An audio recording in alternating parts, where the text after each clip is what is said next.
Now, listen, I don't know what it was like for you as a kid growing up. I don't know how athletic you were, but as a kid, I was like a skinny little toothpick. And I mean, you looked at me, and I was just basically like 1 inch diameter, just the whole thing, just this skinny little toothpick. But the problem was that I had this head and these cheeks. So this giant head and these giant cheeks on this toothpick of a body. I looked like a walking lollipop. And so, obviously when it came time to choosing up teams like for football or for basketball or whatever it was, I was always the last to be chosen. And when they chose me, it was always with some kind of derogatory, like, well, I guess we'll take Boutan, and that makes you feel good. But then one day, 5th grade, I'm walking down the hallway at Russell Elementary in Arvada, and all of a sudden the music teacher calls me out.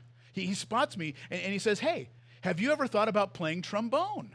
And I thought, this guy sees something in me. He sees potential in me. This is the first time in my whole life someone saw potential in me. Turns out he didn't see potential. What he saw were big cheeks. He thought those cheeks could move some serious air.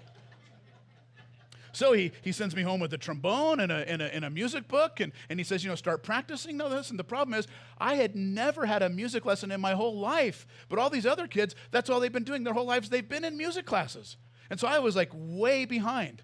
And so I bring it home, and like a week later, I get a really bad case of tonsillitis. I'm out of school for a month. I can't practice for a month, nothing. So finally, after a month, I come back to school, and now there's a recital in front of the whole school and all the parents. And so I tell the music teacher, I'm like, I can't do it. I haven't been able to practice. I don't know how to read music. I can't do this. He says, that's okay. Just fake it. That's what I did. You've heard of Guitar Hero. I was like Trombone Hero, really more like Trombone Zero. Now, if you don't know, the trombone is a slide horn. So, you blow, and then at the same time, if you want to change notes, you're sliding it up and down. And so he says, just get up there and fake it. So I'm up there just kind of puffing my cheeks out, just, and like, oh yeah, and I got to look like I'm playing. So then I'm trying to follow the guys on the side of me, and so when they slide, I'm trying to slide. But the problem is when they were out here, I was here. When they were here, I was so, and everybody's doing it, and they were laughing. I mean, the first time in my life I was chosen for something, and I failed miserably. Well, this morning we meet David, the man that God has chosen to be the next king of Israel. And yet in many ways, David reminds us that the last to be chosen are often the first that God chooses. He reminds us that the world's zeros are often God's heroes. And so now as we look at the first 3 verses, we'll look at the will of God, finding the will of God. So it says in verse 1, the Lord said to Samuel, "How long will you grieve over Saul, since I've rejected him from being king over Israel? Fill your horn with oil and go, and I will send you to Jesse the Bethlehemite, for I've provided for myself a king among his sons." Now remember, last week we saw that the prophet Samuel had told King Saul, he told him, listen, because you chose not to listen to God, because you chose to not obey God, well, now God's going to find someone who will. Because you've rejected God, God has rejected you as being the king. And so now this morning, we meet Saul's replacement. And yet first we see that God actually challenges Samuel. And he says, Samuel, how long will you grieve over Saul? God's like, listen, I've moved on, you need to move on. I've let go, you need to let go. Sometimes we hang on to things longer than we need to. He says, I've moved on, you need to move on. He's like, you know what? I've got a new plan, and I've got a new man for that new plan. So you need to move on. And this just reminds us that, sometimes we could be so focused on what God is not doing that we completely miss out on what God is doing. So before Samuel could find the new king, he had to get over the old king. And so in verse 2, it says, and Samuel said, how can I go? If Saul hears it, he will kill me. So now we're getting a glimpse into how tyrannical Saul is becoming. He's becoming very paranoid. Ever since he's been told that God's going to replace him, it's as if now he's got this vindictive edge. He's going to kill anyone who has an eye on his throne. And so Samuel says, how can I go? If Saul hears it, he will kill me. And the Lord said, take a heifer with you and say, I have come to sacrifice to the Lord. And invite Jesse to the sacrifice, and I will show you what you shall do, and you shall anoint for me him who I declare to you. So God tells Samuel, invite Jesse to the feast, and then I shall show you what you shall do. And this just reminds us that oftentimes when God leads us, he often leads us one step at a time, step by step. And listen, that's frustrating sometimes, right? I mean, how many of you would prefer that God would just give you like his detailed blueprint for your life all at once? You know, I mean, if life was a road trip, I mean, we want to see the entire roadmap, right? We want to see the whole trip from start to finish. But the problem with God is often he just tells us what the next turn is. He's like, at the light, turn right. In fact, you know, it reminds me, a handful of years ago, Amy and I were coming back from a pastor's conference in Southern California. We're returning the rental car to the airport, to Orange County Airport. And yet Siri is navigating, and she's having us take like the strangest scenic route you could ever think of. I mean, we're like bobbing and weaving through all these neighborhoods. We're off the highway, we're going through this neighborhood and that neighborhood, and then all of a sudden we're like a mile, maybe 2 miles away from the airport, and all of a sudden we hear Siri say, "Get out of your car and walk." I mean, she just expected me to leave the rental car right there in this strange neighborhood and then just drag our luggage 2 miles to the airport. Now, you know, sometimes the frustrating thing is that can sometimes feel what it is like to follow God. And so God doesn't give Samuel the whole plan. He doesn't give Samuel every detail. He just tells him what step one is. He says, go, invite Jesse, and then I'll show you what to do. In other words, if you want to know what step 2 is going to be, take step 1 first. Take step 1, and then you'll find step 2. He leads us step by step. Reminds us of Psalm 37, verse 23. The steps of man are established by the Lord. He leads us step by step. Or Psalm 119, verse 105, where it says, your word is a lamp to my feet and a light to my path. Listen, in those ancient days, when you traveled at night, ancient travelers would often carry an oil lamp and hold it in front of them to sort of reveal the ruts and the rocks and the stumps, the things in the dark that might trip them up. In fact, sometimes they would actually strap a small clay oil lamp to their feet, much like this oil lamp here. Now, that oil lamp is probably only about this big. So they'd strap that to their feet, and it would literally light their path. But it wouldn't light the whole path. It would light one step. So if you wanted to see the rest of the path, you had to keep stepping. It's a light unto my feet. And so you had to step by step. That's how the Lord leads us. He doesn't reveal the whole journey. He gives us one step at a time. He leads us step by step. But listen, sometimes we get worried. You know, what if we miss God's will? You know, we start to panic, and you know, maybe we're in the midst of a crossroads in our life. You know, maybe we're facing a big decision, like having to stay put, or perhaps having to move across the country. You know, maybe it's to take a new job or a different position. And on the one hand, this seems like it could be a great opportunity. But on the other hand, we're not really sure if it's God's will. And we're not really sure if we should step out and take that kind of risk, if we should risk everything, if we should risk our family for this. And so we're like, you know, what if I take the wrong step? You know, what if I step out and what if it's the wrong direction? Well, listen to this. Isaiah 30, verse 21 says, if you go the wrong way, to the right or to the left, you will hear a voice behind you saying, this is the right way, you should go this way. In other words, listen, if your heart's right, if you're seeking God, I mean, if what you're seeking is God's will, and you're truly trying to do what he wants you to do, and you step out, and if it turns out to be the wrong turn, don't worry, he's going to re-navigate you. He's going to redirect you. He's going to reroute your steps. You're going to hear this leading. You're going to turn this way, go that way. Now, the problem is some of you might be like me and my wife, more my wife than me, but some of you might be the kind who like to plan ahead. Maybe you like to plan the next 5 years, the 5-year plan. And at the same time, you're like, well, how can I plan ahead? How can I plan the next 5 years when he only leads me step by step? Well, Proverbs 16:9 reminds us, the mind of man plans his way, but the Lord directs his steps. In other words, you know, we can make our plans, we can chart our course, but you know what? God has veto power. And so just because we've made our plans, just because we've planned this and planned that, that doesn't mean our plans are set in stone. And so even if we've planned something that's outside of God's will, the truth of the matter is he's got veto power. He can redirect your steps. You might hear this phrase in the back of your head that says rerouting. The mind of man plans his way, but the Lord directs his steps. And then finally, we read in Psalm 32, verse 8, I will instruct you and teach you in the way you should go. I will counsel you and watch over you. And so God is instructing Samuel and leading Samuel in the way that he should go. And he tells him to go and invite Jesse, and then I'll show you what you shall do. Take step 1 if you want to discover what step 2 is. That's how we find the will of God. But now as we look at verses 4 through 13, these verses challenge us with calling and testing. The calling of God and also the testing of God. So verse 4, Samuel did what the Lord commanded and came to Bethlehem. And the elders of the city came to meet him trembling. And they said, do you come peaceably? And he said, peaceably I have come to sacrifice to the Lord. Consecrate yourselves and come with me to the sacrifice. And he also consecrated Jesse and his sons and invited them to the sacrifice.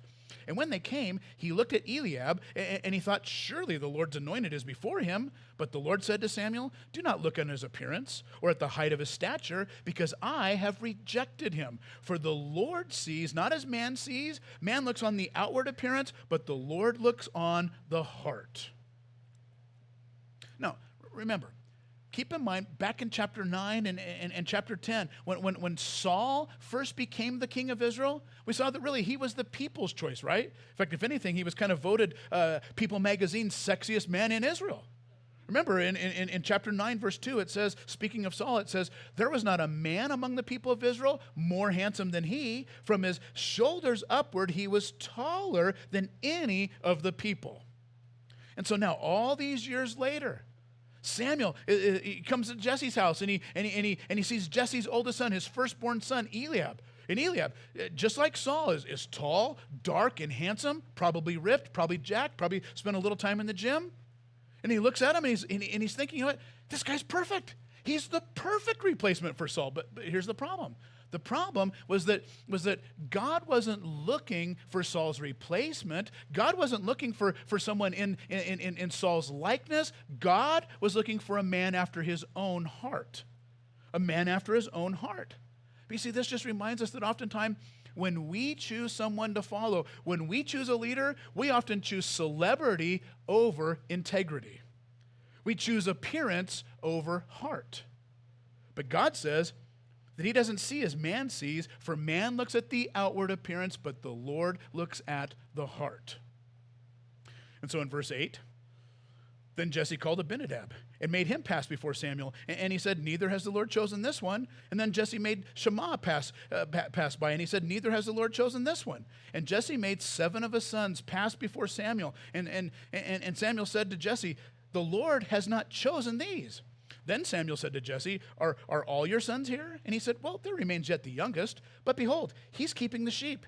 And Samuel said to Jesse, send and get him, for we will not sit down until he comes here. And he sent and brought him in, and now he was ruddy. Now, the word ruddy, it's just an old Hebrew word that means reddish. Maybe describing a reddish complexion, red hair, maybe freckles, that sort of thing. Now he was ruddy, and he had beautiful eyes and was handsome. And the Lord said, arise and anoint him, for this is he. And Samuel took the horn of oil and anointed him in the midst of his brothers, and the Spirit of the Lord rushed upon David from that day forward. And Samuel rose up and went to Ramah. And so, one by one, each of Jesse's 7 sons are paraded before Samuel. And yet, one by one, they all hear the same phrase, the Lord has not chosen this one. The Lord hasn't chosen this one, the Lord hasn't chosen that one, and the Lord hasn't chosen this one. Now, by the way, that word chosen, it's an old Hebrew word, bachar. And it's a word that means to prove or to try or to put to the test. It means to find acceptable after it's been tested. It's only acceptable after it's been tested. It's been well said that a leader who hasn't been tested is a leader who cannot be trusted. And listen, sometimes, we see some famous celebrity, maybe a musician or an actor or a professional athlete, and then we hear that they accepted Jesus, that they profess Christ, that they now believe in Jesus. They're a follower of Jesus. And we get all excited and we prop them up. We put them up on a pedestal. We elevate them to some kind of place of leadership. And all of a sudden they're speaking at churches and they're at conferences and they got their YouTube thing and their podcast. And then all of a sudden they crash and burn. And we're surprised by this. Well, what happened? Well, too much too soon. They needed time to prepare. They needed time to grow in the Lord. They needed to be tested. And that's why the Bible, when it talks about leadership qualifications, speaking of the qualifications to be a leader, the Bible says this in 1 Timothy chapter 3, verse 6. It says, he must not be a recent convert, or he may become too puffed up with conceit and fall into the condemnation of the devil. There may be a call in their life, but they need to be tested first. So yes, David was God's choice, but before David could be found acceptable for the role, he had to be tested. This just reminds us that God's chosen must first be God's tested. He must test you if he's going to use you.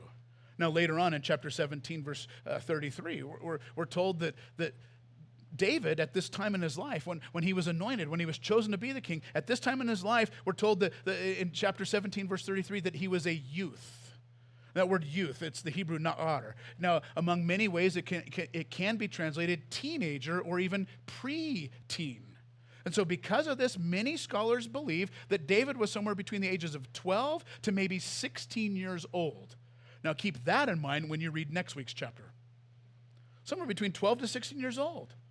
But then we fast forward all the way over to the book of 2 Samuel, chapter 5, verse 4, and we read these words. It says, David was 30 years old when he began to reign, and he reigned for 40 years.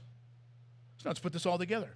What we see is that David gets chosen, David gets anointed to be the next king of Israel in this chapter, chapter 16, but then it won't be for 14 to maybe 18 years later that he finally actually becomes the king.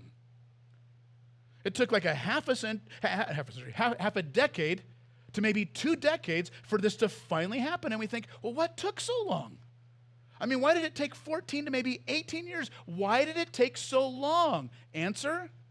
Well, because before David could be crowned, before he could be enthroned, he had to be tested.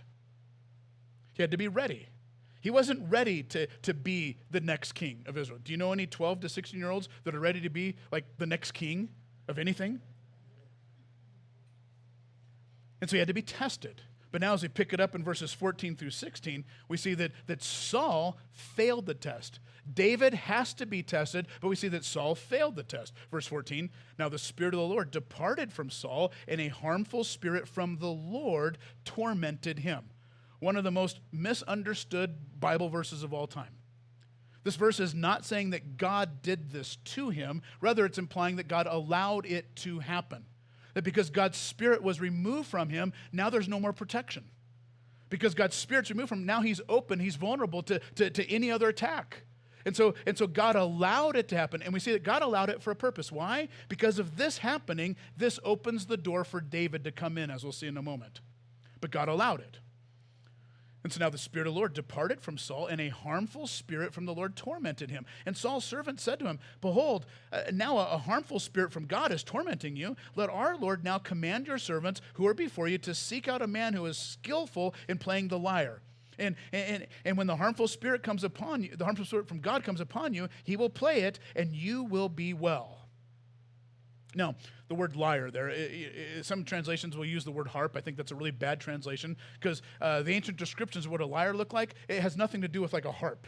An ancient description of a lyre is that it was a wooden instrument, a string instrument, that would have a long wooden neck with strings going down, and then at the base it would have like this round circular kind of base with a hole in it that the strings went across, and you would strum it.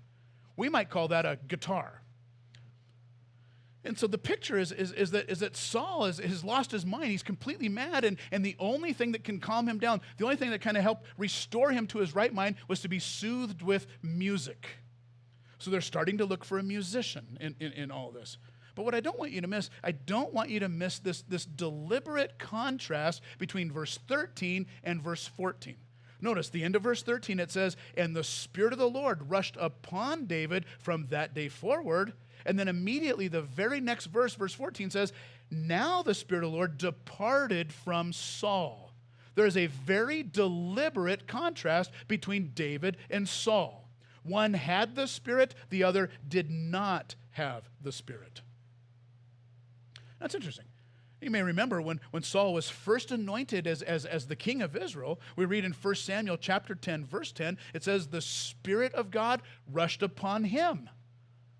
And so this tells us that in the beginning, Saul started in the Spirit, but he didn't finish in the Spirit. He started well, but he finished poorly. He started in the Spirit, but then he tried to finish in his own strength. He tried to finish without the Spirit. And that's why we say that he failed the test. He started in the Spirit, but he didn't finish in the Spirit. Reminds us of Galatians 3:3 that says, are you so foolish, having begun in the Spirit, are you now being made perfect by the flesh? And so he started in the Spirit, but then he took matters into his own hands and tried to finish in his own strength, and he failed the test. And this is why God's looking for a man after his own heart. It's now in verse 17, down to the end. We now are looking at God's timing and God's choosing. God's timing and God's choosing. Verse 17. So Saul said to his servants, provide for me a man who can play well and bring him before me. And one of the young men answered and said, behold, I have seen a son of Jesse the Bethlehemite who is skillful in playing, a man of valor, a man of war, prudent in speech, a man of good presence, and the Lord is with him. Therefore Saul sent messengers to Jesse and said, send me David your son who was with the sheep. And Jesse took a donkey laden with bread and a skin of wine and a young goat and sent them by David his son to Saul. And David came to Saul and entered into his service, and Saul loved him greatly and became his armor bearer. And Saul sent to Jesse saying, let David remain in my service, for he has found favor in my sight. And whenever a harmful spirit from God was upon Saul, David took the lyre and played it with his hand. So Saul was refreshed and was well, and the harmful spirit departed from him. So now David enters the scene. Saul's kind of lost his mind, and the only thing that seems to soothe him is this soothing music that's played by a skillful musician named David. And so ultimately what we see is that God chose David to be the next king of Israel, but as I mentioned earlier, it's going to take somewhere between 14 to 18 years for that to come to pass. He's told when he's maybe 12, maybe 16 years old, he's going to be the king, but he has to wait until he's 30 years old until he becomes the king. In fact, for the next several years, over the next several chapters as we continue to read, we're going to see that for the next several years, year after year, God would use Saul in all his fits of demonic rage, demonic anger, to prepare David for the throne. And so even though David had been anointed by Samuel, even though he was chosen by God, called by God, he had to wait for the timing of God. He was chosen by God, but he still had to wait for the timing of God. It's been well said that when God bolts the door, don't try to go in through the window. Listen, wait for God. Don't rush it. Don't take matters into your own hands.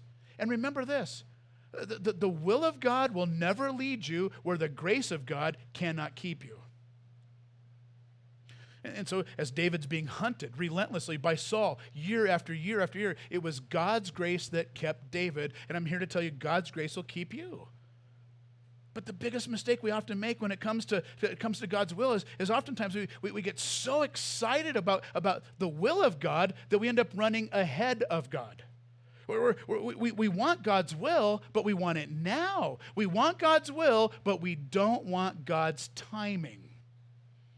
I don't know about you, but I've met people over the years who try to rush things.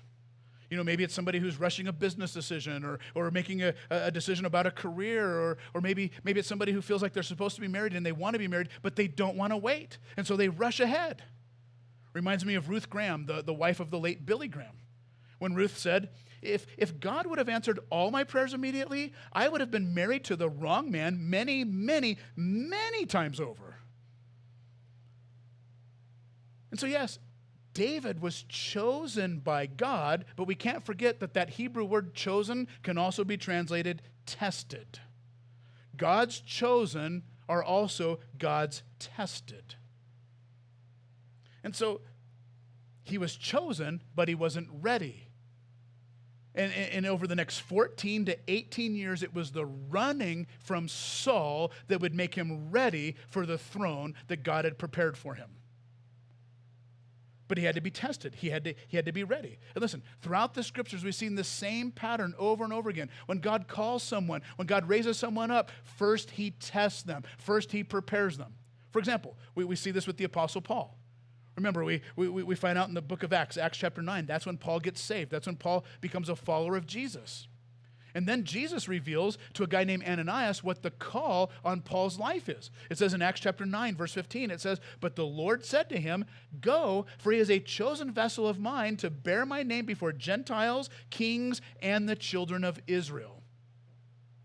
So this verse tells us that the call on Paul's life was to preach the gospel to Gentiles, preach the gospel to kings, and to preach the gospel to his own people, the Jewish people, the children of Israel. But listen, it's not like the very second that Paul got saved, that instantly, the moment he became a Christian, that immediately he started preaching, that immediately he just joined the ministry. They started preaching the gospel to Gentiles, started preaching the gospel to kings, and started preaching the gospel to the Jewish people. No, in fact, we're told in Galatians chapter 1 that Paul first spent the next 3 years in the desert in Arabia.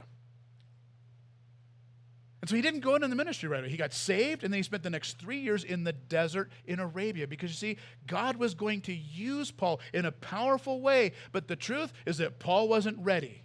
He wasn't ready for prime time. Now listen, if he would have gotten saved in our day, he would already have a book deal. Right? He'd be on the church preaching circuit. He'd be at this church and that church. He'd be on talk shows. He'd have a podcast, a YouTube channel, you name it. But instead, God sends him to the desert. He sends him to Arabia. Why? To get his BD. What's that, his bachelor's degree? No, his backside of the desert degree. He sent him to the desert. Why? To prepare him. To test him, to make him ready. You see, Paul didn't need a promotion, he needed isolation. He needed seclusion. He needed some time where it was just him and the Lord for 3 years growing in the Lord, and then he would be ready. And the truth is God does this over and over again. In fact, we see it with Moses. Moses had to spend some time in the desert. Remember the story? We read that Moses sees this Egyptian soldier beating up a fellow Jewish person. Now, before that, Moses had discovered that the call in his life was to lead the Jewish people. So Moses takes matters into his own hands. He kills the Egyptian soldier, and he's thinking, you know what? Maybe this is how God's going to raise me up as the leader of my people. But that's not what happens. He doesn't become the leader of his people. Instead, God sends him to the desert for 40 years. He's in the desert for 40 years because he had to be humbled. Now, he may have gotten his PhD from the finest Egyptian educational facilities there were, but now he needed his BD, his backside of the desert degree. Because quite frankly, there's some lessons that cannot be learned in a classroom. They can only be learned through the school of hard knocks. They can only be learned in the desert. In fact, it's interesting. Moses' life can be broken up into 3 periods of 40 years. The first 40 years, he spent in Egypt, being trained at the finest and the best institutions they had to offer.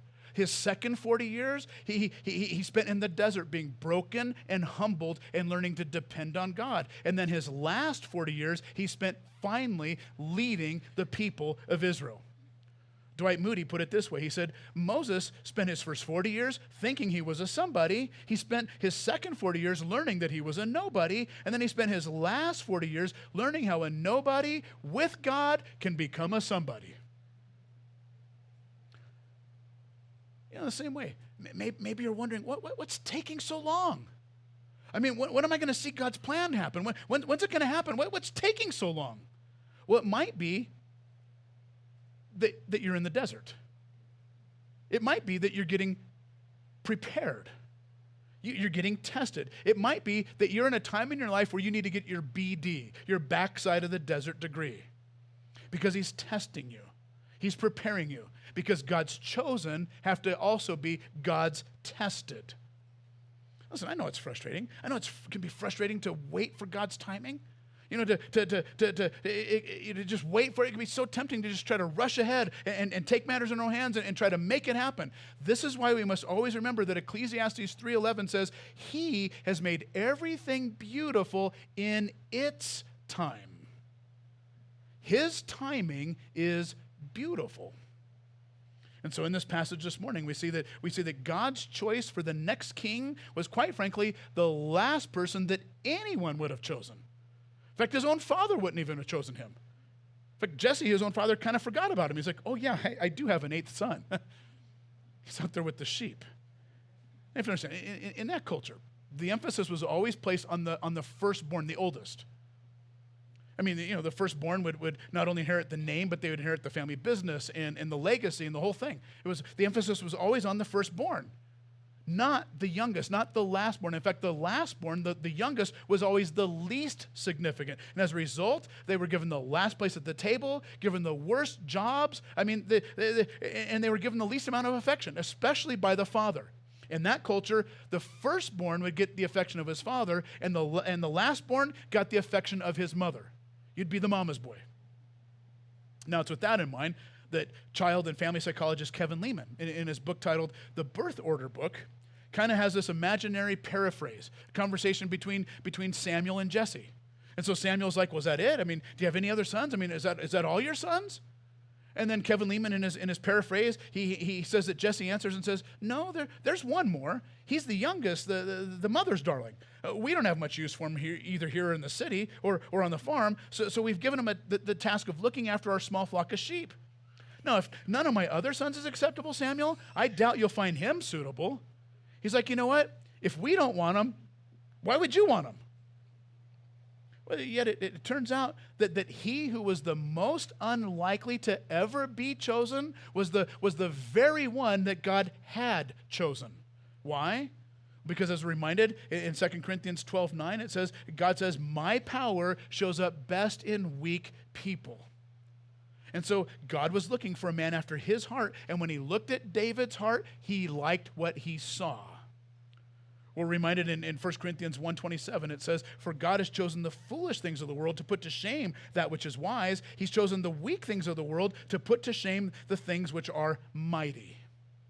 And so as I said at the beginning, this reminds us that often the last to be chosen are the very ones that God chooses first. As we said, the world's zeros are often God's heroes. In fact, I remember at a pastor's conference, a Calvary Chapel pastor got up and he said, you know what? You find the biggest loser, find the biggest reject in your whole church, and you probably just found the next Calvary Chapel pastor. Because God sees not as man sees. You and I, we look at the outward appearance. God looks at the heart. Do you have a heart for God? Do you have a heart to serve God? Do you have a heart to follow God? Do you have a heart to bring others to God? That's the heart that God's looking for. Let's pray. Father, we thank you. We thank you for your calling and that your calling's not in vain. Lord, we look at ourselves and we see our weaknesses. We see our ineptitude. We see how unworthy we are. We see how nobody would want somebody like us. Maybe our own parents didn't even want us. But Lord, when you look at us, you see the heart. You see a heart of a man, a heart of a woman that you can use. The weaker the better, because your power shows up best in weak people. So we give you our hearts, and we ask you to use our lives. Make us like change in your pocket that you can spend any way you want. But at the end of the day, help us to remember it's not about us. We're just change. We're just pocket change. The only thing worse, a step down from us, is pocket lint. Lord, it's all about you. It's all about your glory. That's our prayer in Jesus' name. Why don't we stand one more time and sing to the Lord?